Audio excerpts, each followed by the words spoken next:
సిద్దిపేట నియోజకవర్గం రంగనాయక సాగర్ రిజర్వాయర్లోకి ఈరోజు కాళేశ్వరం పంప్ హౌస్ల ద్వారా నీటి విడుదల చేసినందుకు ఉత్తమ్ కుమార్ రెడ్డి గారికి కృతజ్ఞతలు తెలియజేస్తా ఉన్నాం. ముఖ్యంగా సిద్దిపేట నియోజకవర్గంలో 50,000 ఎకరాల్లో వరి పంట కాళేశ్వరం ప్రాజెక్టు కింద సాగవుతా ఉంది. అయితే పంట పొట్టకొచ్చే సమయంలో రంగనాయక సాగర్ రిజర్వాయర్లో నీటి లభ్యత తగ్గింది. మరి పైనుంచి 1 టీఎంసీని పంపు చేసి పంటలు కాపాడాలని మేము ప్రభుత్వాన్ని కోరాం. దానిపైన స్పందించి ఈరోజు అనంతగిరి రిజర్వాయర్ నుంచి 1 టీఎంసీ నీళ్లను రంగనాయక సాగర్ రిజర్వాయర్లోకి పంపు చేస్తున్నందుకు మరి మా లేఖపై స్పందించినందుకు ఉత్తమ్ కుమార్ రెడ్డి గారికి ధన్యవాదాలు తెలియజేస్తూ ఈరోజు ఒక విషయంలో ప్రభుత్వం కళ్ళు తెరవాలి. అంటే గత ప్రభుత్వం చేసిన మంచి పనులను తుడిచిపెట్టాలనో ఆ పనులను పక్కకు పెట్టాలనే ప్రయత్నంతో ప్రజలకు నష్టం చేయొద్దని నేను ప్రభుత్వాన్ని కోరుతా ఉన్నా. ఈరోజు ఎస్ఆర్ఎస్పీ స్టేజ్ 2 కింద అటు తుంగతుర్తి గాని, సూర్యాపేట గాని, కోదాడ గాని, అదేవిధంగా ఎస్ఆర్ఎస్పీ ప్రాజెక్టులో భాగంగా భూపాలపల్లిలో గాని చాలా చోట్ల పంటలు ఎండిపోతా ఉన్నాయి.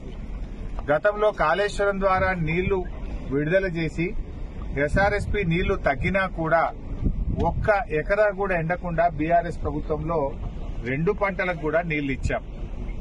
ఇలా కాళేశ్వరం ప్రాజెక్ట్ అంటే 3 బ్యారేజీలు, 15 రిజర్వాయర్లు, 19 సబ్స్టేషన్లు, 20 కిలోమీటర్ గ్రావిటీ కెనాలు, 98 కిలోమీటర్ల ప్రెషర్ మెయిన్ పైప్ లైను,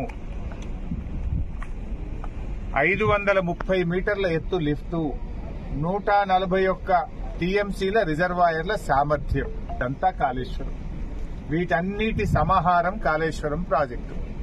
వీటన్నింటిలో 15 రిజర్వాయర్లు బాగున్నాయి, 203 కిలోమీటర్ల టనల్ బాగుంది, 1531 కిలోమీటర్ల గ్రావిటీ కెనాల్ బాగుంది, 19 సబ్స్టేషన్లు 400 కేవీ బాగున్నాయి, 21 పంపింగ్ హౌసెస్ అన్ని కూడా బాగున్నాయి, ప్రెషర్ మెయిన్ పైప్ లైన్లంతా బాగుంది, 3 బ్యారేజీల్లో 2 బ్యారేజీలు ఇంటాక్ట్ ఉన్నాయి.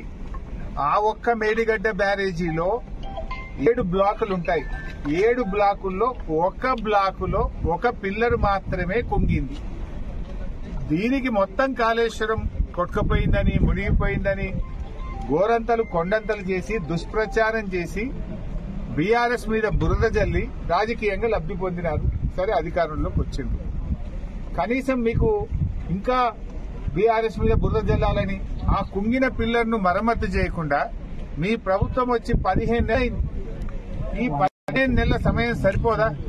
అన్ని బాగున్నాయి, రిజర్వాయర్లు, పంప్ హౌస్, సబ్ స్టేషన్లు, కాలువలు, టనెళ్లు అన్ని బాగున్నాయి. 1